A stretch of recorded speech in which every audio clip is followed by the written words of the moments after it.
All right, let's just jump right in. Today we're getting into the really powerful and, let's be honest, kind of shocking thesis of the French philosopher Jacques Ellul. His big argument? That the modern thing we call Christianity isn't a continuation of the original message of Jesus, but its complete and total opposite. I know, it's a huge claim, but whether you buy it or not, his analysis is just a fascinating way to see how any revolutionary idea can be tamed and absorbed over time. So, how in the world does he say this happened? Let's get into it.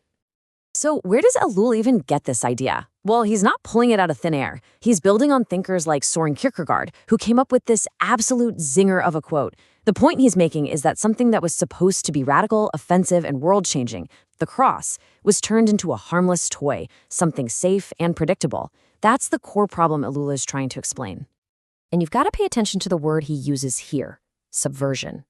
For Ellul, this isn't just a slight change of course or a little drift from the original idea. Nope. He's talking about a complete 180-degree flip. A movement that was meant to challenge power, to challenge society, to challenge religion itself, was itself subverted, and it became a tool to keep things exactly the same. So the big question is, how does an inversion this huge even happen? Well, Ellul points to one main culprit, the transformation of a living, breathing revelation into a static, rigid ideology, or what he calls an ism. And you can really see the difference here. On one hand, Ellul says the original revelation was like a wild river. It was all about hearing and doing. What you did was the proof. But then Christianity, the ism, came along and turned that river into a neat, tidy, regulated canal. It became about doctrines and systems. It went from being a life that challenged the powerful to a philosophy that the powerful could study and, well, use. And this is what he calls the ism effect. And look, Ellul is quick to say this isn't just about Christianity. Think about Karl Marx. You have his living, critical, fiery thought. And then you have Marxism, the rigid system.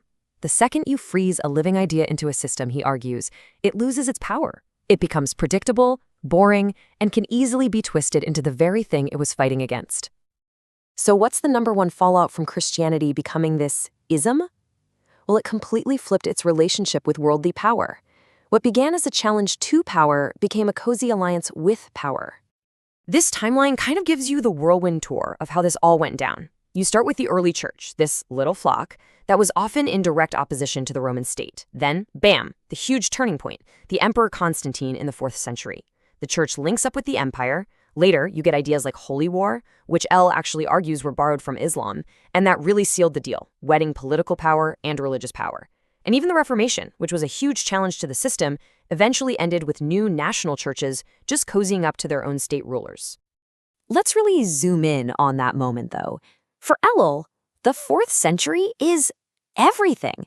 It's the moment the dominoes really start to fall. This is when the church, chasing success and influence, started to absorb pagan practices. It took on the legalistic mindset of the Roman world, and in the process, it went from being a threat to the empire to being one of its strongest supports. And here it is, the great, tragic switcheroo. You know, the early Christians thought they were changing the world, but Ellul's big, tragic point is that the world was actually changing them. Society, with its obsession with power, its legal systems, its philosophies, it just soaked up the Christian faith and remade it to look just like itself. The thing that was supposed to do the subverting got subverting.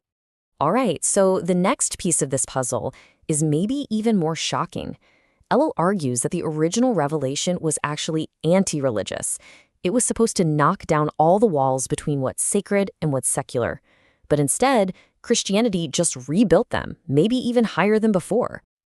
I mean, just look at the difference here.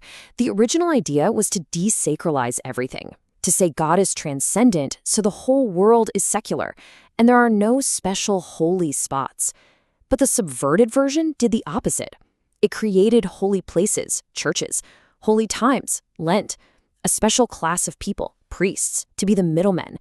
The one-and-done sacrifice was replaced by a ritual you could repeat, and a faith that was all about the word became a religion of things you can see, images, icons, and rites. And it wasn't just about power or rituals. The subversion, he says, went right to the very heart of the message. It took something that was about radical, undeserved grace and turned into a predictable, manageable system of morality.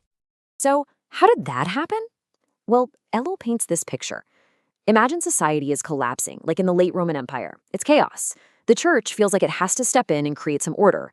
But instead of responding with its most radical, counterintuitive message, grace, it responds with something the world understands: rules, regulations, a moral code. And pretty soon, that moral code became the main thing, quietly pushing the wild, explosive message of freedom off to the side. Okay, so at this point, you're probably thinking, wow, this is depressing. A total inversion, a complete betrayal. But here's where Elo's argument takes this really fascinating and honestly hopeful turn. He says that despite everything, despite this centuries-long subversion, the original revelation can never actually be stamped out for good. Which leads to the big question, right? Is it a lost cause? Has the institution of Christianity just buried the original message so deep that it's gone forever? Ellul's answer to that is a hard no. The truth, he says, just keeps breaking through. And it breaks through in all sorts of ways. Sometimes it's through these giant thinkers who call everyone back to the source. Other times it's in these popular grassroots movements, which, by the way, are often called heretical precisely because they threaten the subverted system. Then there's the quiet, hidden faith of just regular people, living it out far from the spotlights. And this is so interesting. Ellul also points to moments of crisis, like the Solidarity movement in Poland, where suddenly the deep, real faith of a people just erupts to the surface, showing you something authentic was there the whole time. And this is really the image Ellul leaves us with, this powerful metaphor of the burning bush. He's basically saying that an institution can be full of mistakes, failures, and just outright falsehoods. It can look like it's completely burned out by its own problems. But the fire at the very center of it, the original word, the original revelation, can't ever be truly consumed. According to Ellul, it just keeps on burning.